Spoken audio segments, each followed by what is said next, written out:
দাদা কিছু কিছু বস্তু অন্তর থেকে একদম মেনে নেওয়া যায় না।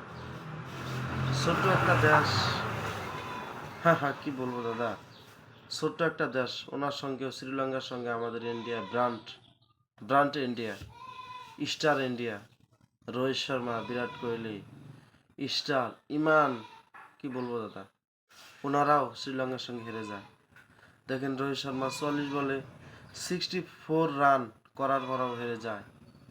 এত ভালো স্ট্রাইক রেটে রান করে হেরে যায়। শুভমান গিল দাদা, ওনাকে কি বলবো দাদা, বিসিসিআই ওনাকে কি ভাবছে, কি কি কি করবে দাদা, ও তো ইন্ডিয়ার লজ্জা একদম সেরে দেবে দাদা।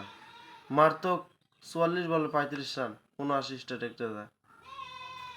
রোহিত শর্মার পার্টনার ওপেনিং দাদা।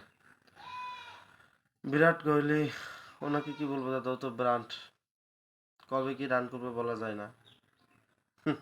কি করে বলবো দাদা, ওনার রান 19 বলে 14 রান।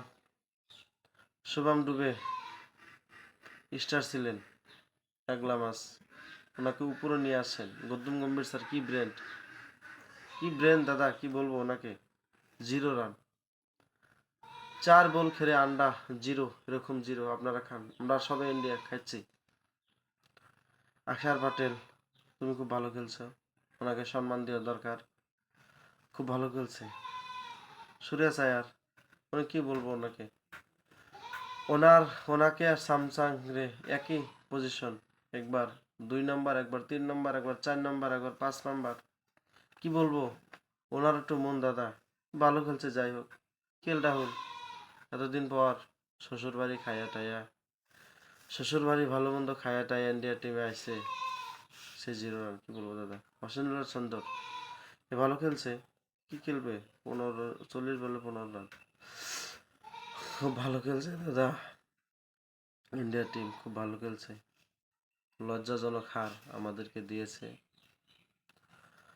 সামনে ম্যাচ, সামনে ম্যাচ কি করবে দাদা জানি না, আমাদের যেন শরম লজ্জা কিছু থাকে ইন্ডিয়ার টিম। গৌতম গম্ভীর স্যার, আপনি জানেন, আপনি কি ভাবছেন, কি করছেন, আপনি জানেন। বলেছিলেন যে আমি হেড কোচ হওয়ার পর এবার একটা পরিবর্তন হবে, এই পরিবর্তন হয়েছে, একটা টাই হয়েছে আর একটা হারালাম। যাই হোক, আপনারা আর কি বলবো দাদা, লজ্জাজনক হার হয়েছে, কি বলবো দাদা, লজ্জাজনক হার হয়েছে। যাই হোক, কমেন্ট করে বলে দিবেন যে হারটা আপনাদের কেমন লাগছে। আমার খুব দুঃখ লাগছে। Good bye.